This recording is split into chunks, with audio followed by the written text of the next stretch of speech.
How we doing, guys? And it's finished. Arsenal 1, Manchester City 1. And I'm going to be perfectly honest with you. That feels like a defeat. Doesn't matter that we go and get an injury time equaliser. That feels like we have dropped points. And the reason why that feels like that is because that Man City team were there for the taking. They are not a good team. But yet we played with the handbrake on. Our starting 11 was wrong. Mikel, you got it wrong. You know you got it wrong by the fact that you had to make the substitutions at half time. But by then, we was already 1 goal down. And it doesn't matter who you play and how poor the defence might be, they can set up and say, try and break us down. In the same that we do to a lot of teams. We gave them that leg up by letting them into the game. Why? Why did we play with that starting 11? Why did we go into that game with nervousness, with the handbrake on? Why do you keep doing it? We signed mrdt, right? And since we signed him, we played 3 Premier League games. One of them was Liverpool and one of them was Man City. He started neither of them. Neither of them. Why are you spending over £60 million on a player that can change games and can do things and you're not even starting them? Mine Odegaard is injured. So it's even more of an opportunity to put him in his position that everybody keeps saying he's at his best. Look at the assist for the goal.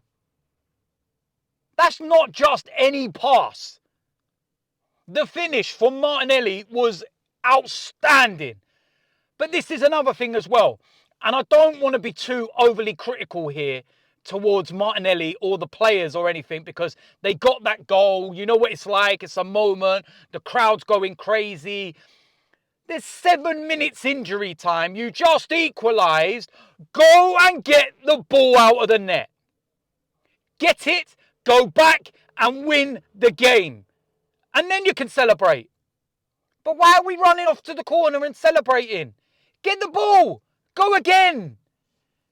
You lose that momentum. You lose that little piece that you've just gained by scoring that goal.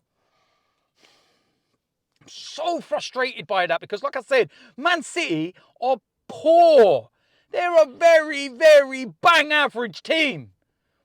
But we made them look better because we went into that game with that same nervousness, that same, make sure you don't lose type mentality. Go out and be ruthless, win the game. Maybe that's the reason why we won so convincingly against Man City last season, because we had so many injuries that Mikel couldn't overthink things and he just had to go with what he had. And this is the problem right now. He's overthinking everything. Overanalyzing everything.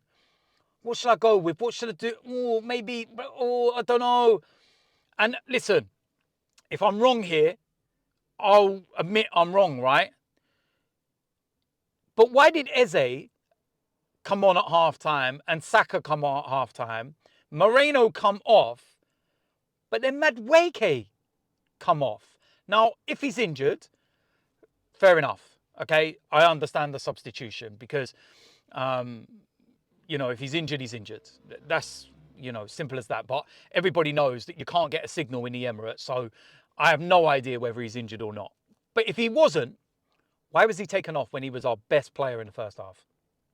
He was our only threat. In the first half, Trossard was terrible. Moreno was terrible. Our whole play was terrible. It was slow. It was laborious. It was just void of ideas and creativity. And I put a post out before the game when I heard the lineup, and I said that bar Madueke, that team there lacks creativity, spark, pace. There was nothing there. And it was proven right in that opening 45 minutes. We get caught by one moment where we lose the ball high up, caught in transition. And if there's one player you don't want to leave in that kind of space, it's Erling Haaland. Especially not with the form he's in at the moment. But apart from that, they've done nothing. Not a thing. They were wasting time from the 20th minute. I'm not going to go and, get really mad about wasting time because we do it ourselves. But I tell you something, all of you that moan and criticise Arsenal for time wasting, you better have the same amount of energy for Man City for all of their time wasting. Because they were doing it within the 20th minute. In that second half, Man City set up with a low block. I've never ever seen Man City set up deep and with a low block and, taking off the offensive players and bringing on defensive players and trying to see the game out. Yep, that'll do. And you can't blame us and say we were tired because of the Champions League. Man City played on Thursday. They should have been more tired.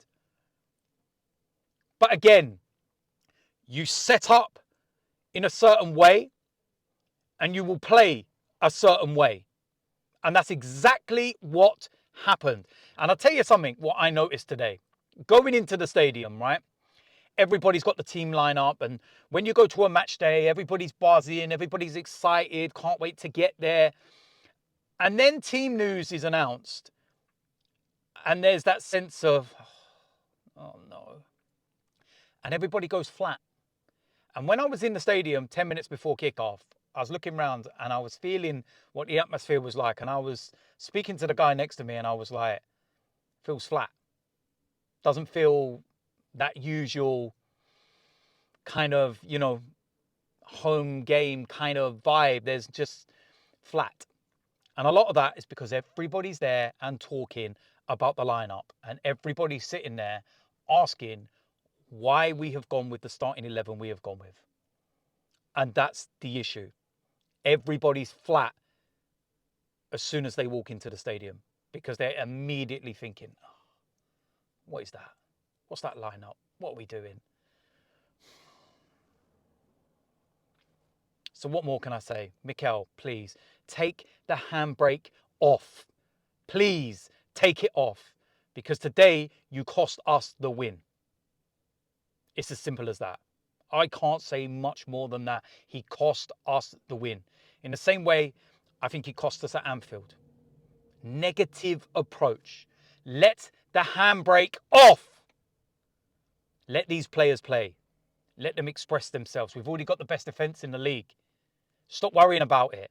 Overthinking it. There we go. At least we didn't lose. 1-1. Feels like a defeat. So yeah, you know what to do if you haven't already. Like and subscribe. And if you're new around here, hit the subscribe button. I'll see you a lot soon. I'm out of here.